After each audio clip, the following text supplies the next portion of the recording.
All right, hey YouTube, back at it again here. Now, I just want to start off by saying I'm not bagging on Prusa. They have made some great printers. I am venting my frustrations on a fairly expensive 3D printer that has yet to be able to produce at the level that I would expect it to produce at this price point. So here's kind of what I'm talking about.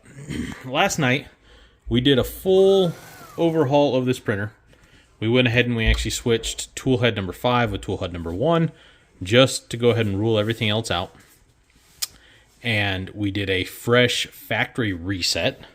We installed the newest firmware, reflashed our drive, made sure there was nothing on it except for a single print.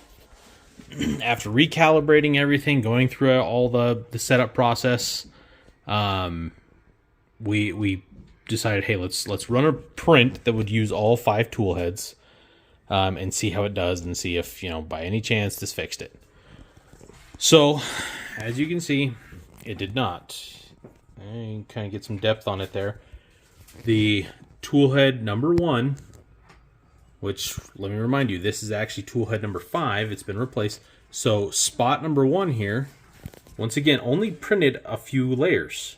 And then it, you can see the filament that leaked out as it was continuing to print. Tool head number 4, no issues. Everything looks great on that. The supports are good and strong. Even these little single towers, everything's looking great on the other printers. Or, excuse me, the other tool heads. The only one that keeps failing is tool head number 1. And it is failing because that gear is not spinning. Now, if you can kind of see in there, it's hard to see, but you can see that filament is not chewed up. That gear just stops spinning. It will print fine the first couple layers, and then it will not feed in or out. Doesn't matter if you change the filament, doesn't matter if you try to purge, that gear just stops spinning. So there's got to be something aboard, it's got to be firmware related. I don't know. We started the process today with Prusa, reaching out to them to have them help us out with the support on this. It is a slower process with the email support, which if you're not doing something quick and easy on the chat support, they always have you email. And then it is about a 24-hour wait every time you send an email for them to reply. So you are waiting 24 hours to get a response for every little test they want to run. So the first one that we did was obviously resetting the firmware and making sure that was installed, and then they wanted to make sure that the gear was actually not spinning and that wasn't chewing up the filament. So we replied back to that. Now we're waiting on another one. We'll see if we can get maybe a new buddy board and try a third buddy board. We actually took the buddy board out of our spare Prusa XL that we have not set up and slapped it in here. It did not change a thing.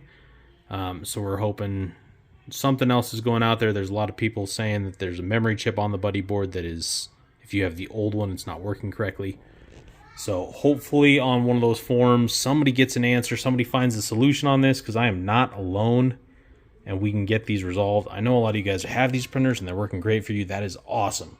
I want the same for myself. I'm not saying Prusa is crap. I'm saying this printer and my luck with the XL has been absolute crap. I'm not new to 3D printing. We've done it quite a bit. We run in particular issues. We voice our opinions, see if anybody else is having those same issues. That way we can get solutions not only for myself, but for other people that are new to the hobby. So this is where we're at on Prusa XL, trying to get it fixed. I've got a really cool print I want to show off to you guys, but I can't do that if it's not printing.